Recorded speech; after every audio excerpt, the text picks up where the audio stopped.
Из книги Абдурахмана Авторханова «Народоубийство в СССР. Убийство чечено-ингушского народа. Город Мюнхен. Свободный Кавказ. 1952 год».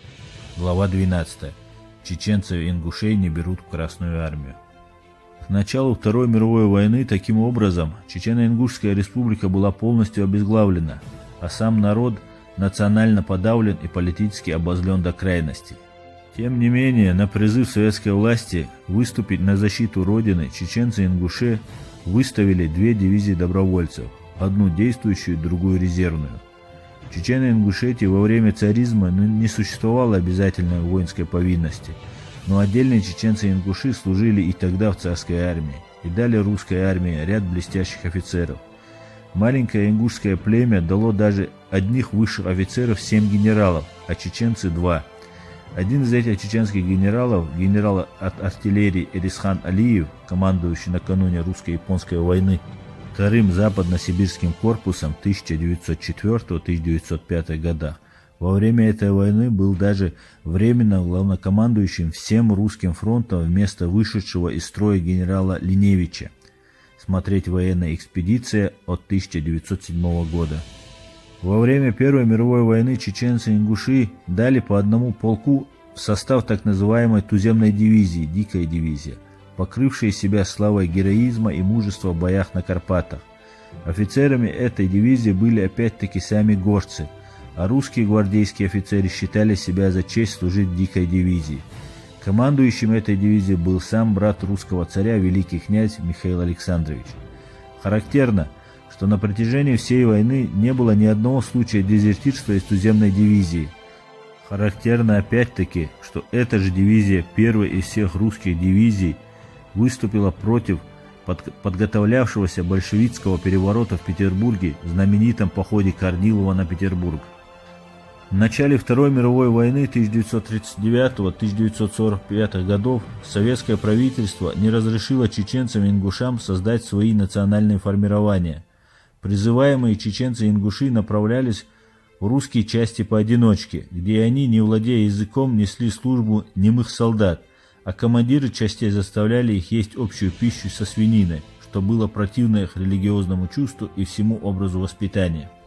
Это обстоятельство, помимо всех прочих политических условий, служило немаловажной причиной массового дезертирства чеченцев и ингушей из Красной армии. Тогда советская власть издала приказ отказаться от призыва в армию, а находившихся уже в армии освободить от службы. Это, конечно, вызвало большое разочарование в первую очередь в чечено-ингушском офицерском составе Красной армии.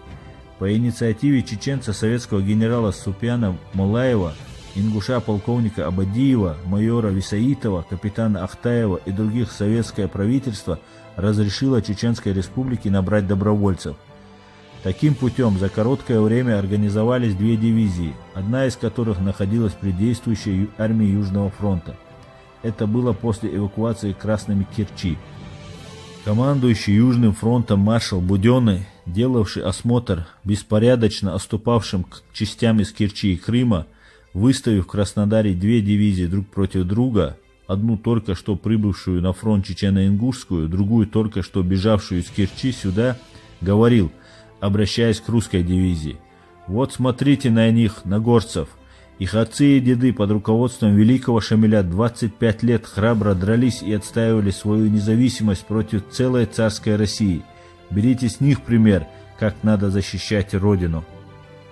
Но ни действующая, ни запасная чечено-ингушская дивизии не были приняты на снабжение Красной армии и даже не имели своего номера. Они на этот раз действительно были дикими дивизиями. Обмундированы они были самой Чечено-Ингушской республикой, оттуда же получали провиант.